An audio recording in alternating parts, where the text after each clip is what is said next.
Good morning, this is KELOLAND On the Go with all you need to know in news and weather as you start your day. The unexpected death of a former USD women's basketball player has left many in Coyote Nation in shock. 30-year-old Bridget Arns Shoemaker died unexpectedly at a hospital in Yankton earlier last week. The Crofton, Nebraska native played forward for the Yotes from 2013 to 2017. Amy Williams, who now coaches the Nebraska Cornhuskers, was Bridget's coach at USD. Bridget was just one of the most special and unique individuals I ever have been blessed to coach. I mean, she just had a warrior attitude on the basketball court. She just every single rep of every drill, every day, she was going to lay it on the line, and just an absolute warrior. But then you step off the court and she just had a smile that would light up the room. Burial services will be held on Saturday, November 2nd in Crofton, Nebraska. Losing a child to suicide is a parent's nightmare. However, one mother is trying to spread hope to others. Brittany Corcoran died by suicide in 2016. Because of her love for hockey, her mother and others are hosting Fight Like a Ninja tournament this weekend. Whether you're a hockey fan or not, you'll find something to spark that conversation with somebody that you care about. And also learn to pay it forward to others that may be struggling and understand that just a little bit more. At the tournament, there will be mental health resources and other speakers to help equip the hockey players with tools to succeed in the future. We've posted more information about the Fight Like a Ninja tournament on KELOLAND.com.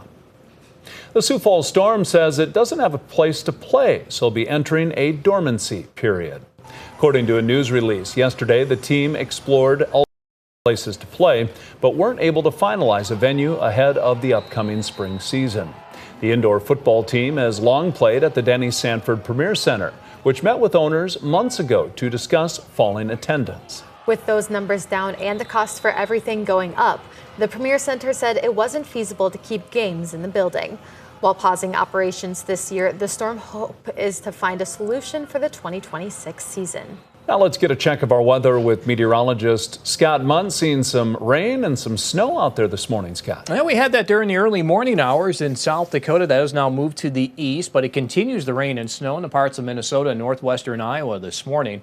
That will eventually move to the east and northeast. We'll have clearing skies as we go through the rest of the morning and into the afternoon. And it will be a cool afternoon. Expect highs in the 40s to near 50 degrees. Brian will have more details on your forecast coming up. Thank you, Scott. Election day is approaching quickly, and that means candidates don't have much time left to convince voters. We caught up with all four candidates from District 14's 2 seats in South Dakota's House of Representatives.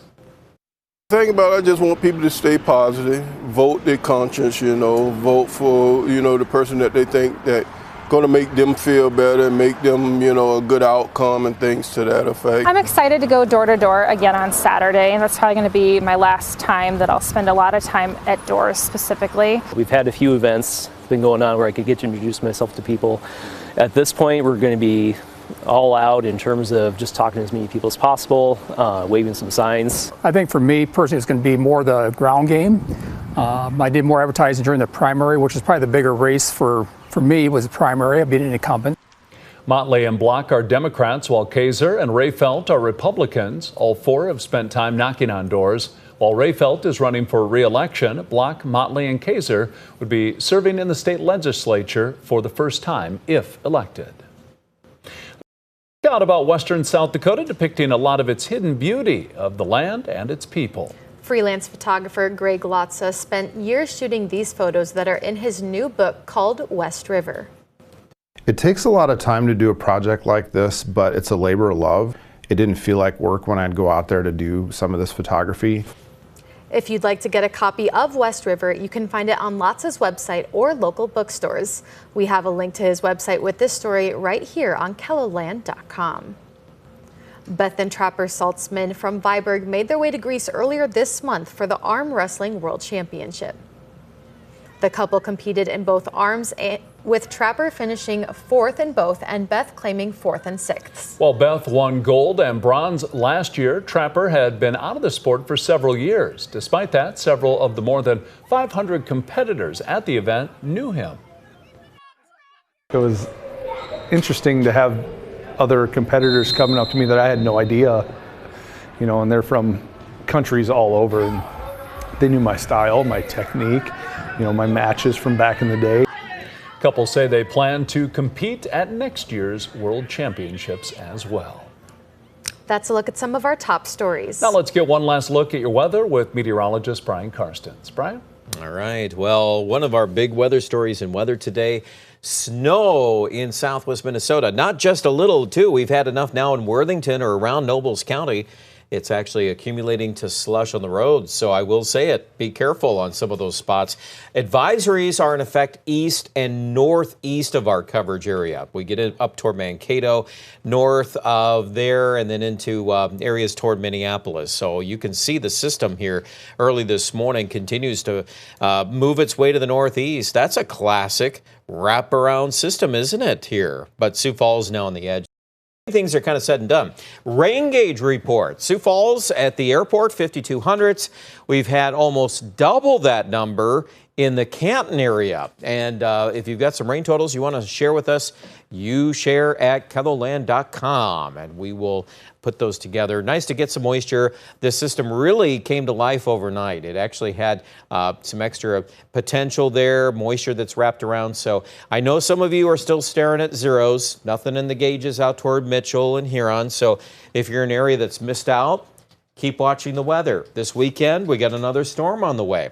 Now, we're going to finish up today. Trick or treat forecast this evening. It's going to be reasonable out there, but chilly. Just remember, numbers in the 40s through the early evening. That's normal for this time of year. We're just so used to warm temperatures that it's hard to get used to that idea, but it will be chilly this evening. Overnight lows will likely be in the mid to upper 20s. On Millbank and Watertown, even Sioux Falls, at least down to 30. Might even surprise us and get down a couple degrees colder than that. The winds will pick up out of the south tomorrow morning. There's a disturbance. Look at your map. See that spiral right around Mobridge? That's the core of the low there. It's not a big system, but could produce a little bit of light shower activity around Aberdeen and Watertown tomorrow. I think Sioux Falls will stay dry, and we should push the mercury close to 60, probably a little above that mark from Mitchell to Yankton. And then we're going to set up a warming day on Saturday, which this time of year means some 60s. But we do have a system that's going to try to come on in by Saturday night and Sunday. There's that first one. That's 3 o'clock on Friday. So that'll zip in and zip out. And then by Saturday evening, see a little moisture there congregating. And that low pressure center on Sunday might be enough to ignite a couple of thunderstorms. Can you believe that? Even down into south central Nebraska, there's a risk of severe weather Sunday. So, yeah, a few things we got to keep an eye on. 51 today, Mitchell, 45 Brookings. Let's look at your 7 days, and we're going to keep highs in the 60s going into the weekend. Might surprise us a little. We've got some upward potential there, but also you got to counterbalance that with the time of year and any clouds that might get in the way of our warming. But 60s are warm now for November. That rain chance, Sunday, Monday, it's pretty high. 60 to 70%. So I think we're going to add some to that. Aberdeen, we also see some moisture moving to the northeast. It's maybe not quite as much as Sioux Falls, but it's a good chance of rain on Sunday and to early Monday. I would say Pierre also should get some of that rain. What we're looking at in the Black Hills, though, in the west is maybe a little less of a connection here. So at this time, we're going to keep highs in the upper 50s to low 60s through the weekend. More details online at KELOLAND.com.